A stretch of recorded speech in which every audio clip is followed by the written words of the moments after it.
Sallallahu ala Muhammad, sallallahu alaihi wasallam, sallallahu ala Muhammad, sallallahu alaihi wasallam.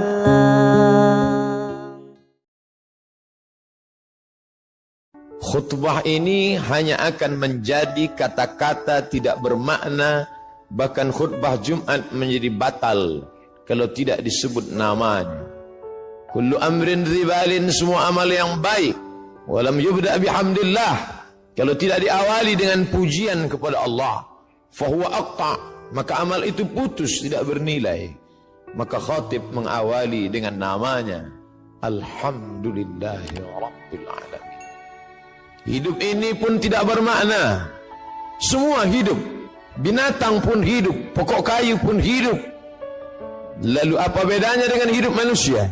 Hidup manusia menjadi bermakna karena diawali dengan namanya, Alhamdulillahillazi ahyana ba'dama amatana wa ilaihil nusyur. Makanan hanyalah sebagai calon-calon sampah bakteri busuk. Ma'akalta fa'afnaita, yang kau makan akan membusuk. Dan makanan itu akan menjadi bermakna, bernilai ibadah di hadapan Allah ketika namanya disebut.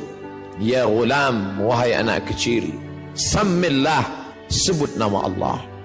Dalam hadis yang lebih panjang, meskipun dhaif, boleh diamalkan untuk fadail a'mal, motivasi beramal.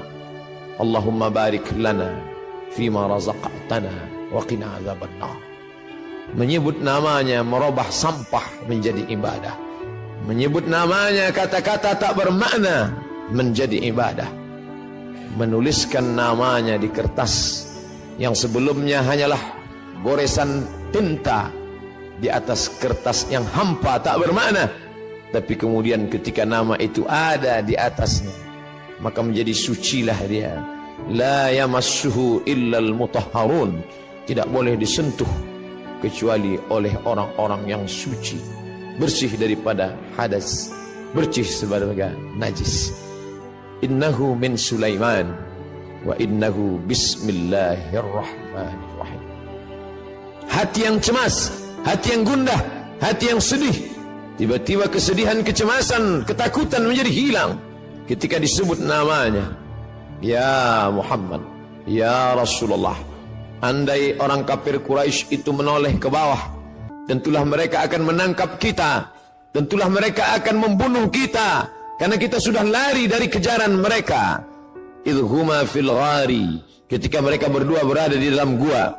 Idh yaqulu li sahibihi, ketika dia berkata kepada sahabatnya yang sedang ketakutan, cemas, la tahzan, jangan takut, jangan cemas, jangan khawatir. Innallaha ma'ana, Allah bersama kita. Ma dhannuka bithnaini, hai Abu Bakar As-Siddiq, kalau kau sangka kita berdua, fallahu thalithuhuma, ada Allah di antara kita. Wa huwa ma'akum aynama kuntum, dia selalu bersama dimanapun kamu berada. Ketika dunia terasa sempit, Allahumma qad daqat alayka, Allahumma qad daqat alayya, ya Allah sudah terasa sempit dunia ini bagiku. Bima rahubat, padahal sebelumnya dunia ini lapang, tapi hari ini terasa sempit. Maka keluar dari mulut, ya Allah. Idza daqat alayka dunya faqul ya Allah. Kalau terasa sempit dunia, hembuskanlah nafas panjang, katakan ya Allah. Idza sa'alta fas'alillah, kalau kau minta, mintalah kepada Allah. Wa idza sta'anta fasta'in billah, kalau memohon pertolongan, tiadakan kaki kanan. Lalu dia katakan ghufranaka, ghufranak, ampunkan aku ya Allah, karena tadi aku lalai. Lidah yang kau ciptakan mesti menyebut engkau, tapi aku pakai menyebut yang lain.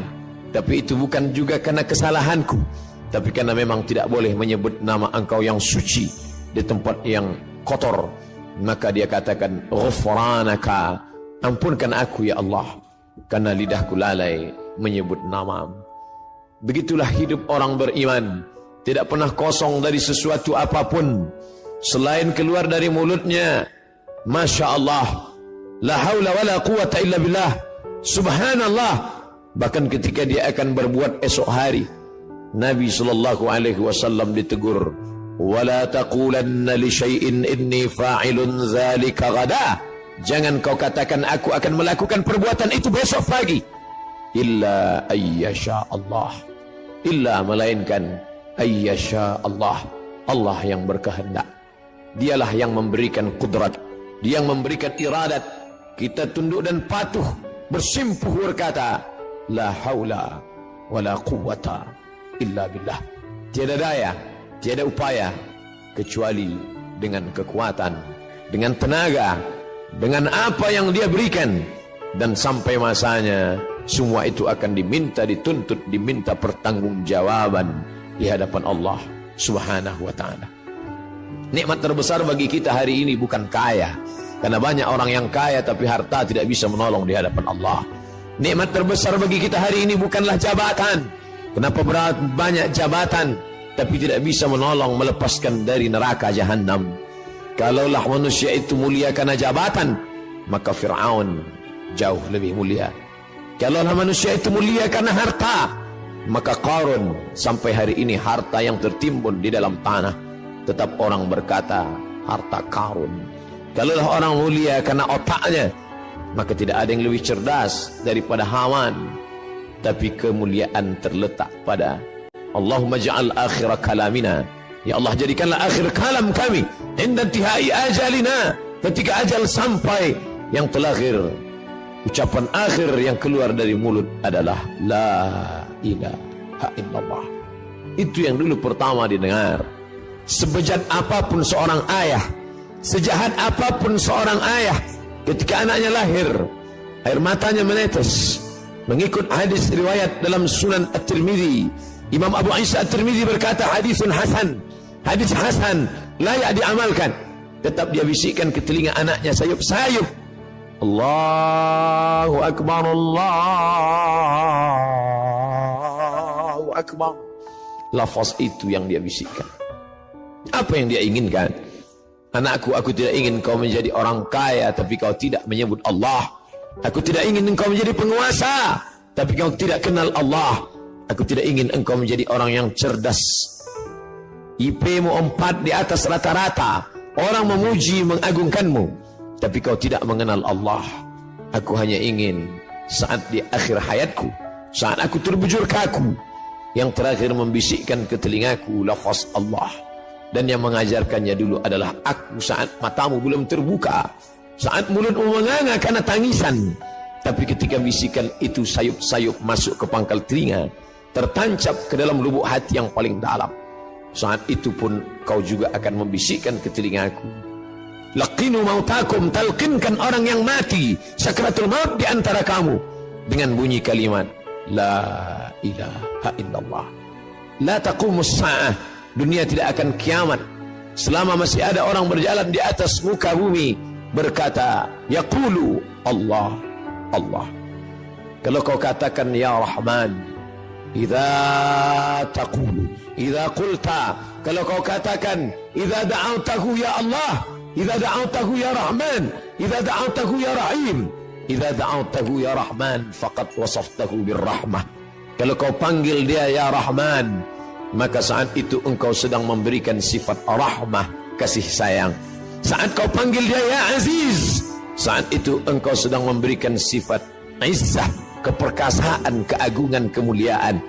Tapi saat kau katakan ya Allah, idza da'awtahu ya Allah, kalau kau panggil dia dengan nama ya Allah, laqad wasaftahu bi jami' sifatil kamal wal jalal, saat itu engkau sedang menyebut dia dengan nama-nama, sifat-sifat keindahan dan kemuliaan. Jangan hanya kau cukapkan, jangan hanya kau katakan, jangan hanya kau lantunkan di ujung lidahmu. Karena dulu pun mereka juga berkata amantu billah, aku beriman kepada Allah, aku percaya kepada Allah. Tapi kemudian ketika perbuatan tidak berpengaruh apa-apa, Mulutnya berkata, ya Allah, tangannya menyuap yang haram. Mulutnya berkata, ya Allah, matanya memandang yang dilarang Allah. Mulutnya berkata, ya Allah, kakinya melangkah ke tempat yang tidak diridai Allah. Wa minan nasi man yaqulu amanna. Ada di antara manusia yang berkata dengan mulutnya, amanna. Sulitkah berkata dengan lidah yang tak bertulang? Tidak ada susahnya berkata sesuai apa yang kau mau. Tapi ketika dia tidak masuk ke dalam hati, lain di bibir, lain di hati. Innal munafiqin, orang-orang munafik, fi darkil asfali minan nar, letaknya neraka jahanam. Ketika Nabi SAW sampai di suatu kampung, waqalatil a'rabu qalu amanna, orang-orang Arab Badui itu berkata, amanna, kami beriman kepada Allah. Langsung perintah datang, qul, katakan ya Muhammad, lam tu'minu, kamu belum beriman, walakin qulu aslamna, katakanlah kami hanya baru sekedar berserah diri kepada Allah. Kami hanya baru sekedar menyerahkan diri kepada Allah. Walamma yadkhulul iman fi qulubikum, iman belum masuk ke dalam hati kamu. Sendirian, tidak ada teman dan sahabat. Di belakang ada pasukan Fir'aun yang akan membunuh. Di depan ada lautan luas yang akan menelan. Laut merah siap menyantap makhluk yang lemah itu. Dan saat itu apa kata bala tentara Fir'aun? Bunuh dia! Dia yang sudah membunuh, dia yang sudah melarikan diri, habisi nyawanya. Dan kawan-kawan yang sebelumnya dianggap sebagai sahabat, ternyata mereka hanyalah musuh yang berbaju kawan. Mereka hanyalah lawan yang sudah mencuri tempat di barisan kawan. Lalu apa kata mereka? Innala mudrakun, kita akan tertangkap Musa. Musa, lihatlah mereka di belakang. Mereka akan menangkap kita Musa. Kita akan tertangkap dan kita akan dibunuh Musa. Ternyata tidak semua kawan itu membisikkan ketenangan hati. Banyak juga kawan yang menyiramkan bensin di lalang yang kering. Mereka hanya akan memprovokasi. Mereka hanya menakut-nakuti. Mereka hanya akan menanamkan kecemasan. Innala mudrakun, mereka akan menangkap kita. Apa yang keluar dari mulut Musa? Kalla, kalla, sekali-kali tidak. Inna ma'iya rahbi sayahdin. Inna ma'iya rabbi sayahdin. Bersamaku ada Allah. Kalian mungkin tidak bersama Allah, tapi bersamaku ada Allah. Merenung sejenak. Keluarkah kalimat Allah dari mulut kita ketika kesusahan datang? Keluarkah kalimat Allah dari mulut kita ketika sumpah serapah datang? Atau dia hanya kata-kata yang bersemayam saat hati senang? Kalau kesenangan dan kesusahan membuat berbeda, pujian membuat melambung, cacimaki membuat murung, sesungguhnya belumlah kita beramal mukhlishina lahuddin. Merenung sejenak, mengingatkan hati yang lupa, yang hampa, bahwa sampai masanya kata-kata itulah yang membuat kita bisa bersama dengan Allah. Allah, Allah. Barakallahu li wa lakum fil Qur'anil azim. Wa nafa'ani wa iyyakum bima fihi minal ayati waz zikril hakim. Wa taqabbala minni wa minkum tilawatahu. Innahu huwal ghafurur rahim. Sallallahu ala Muhammad. Sallallahu alaihi wasallam. Sallallahu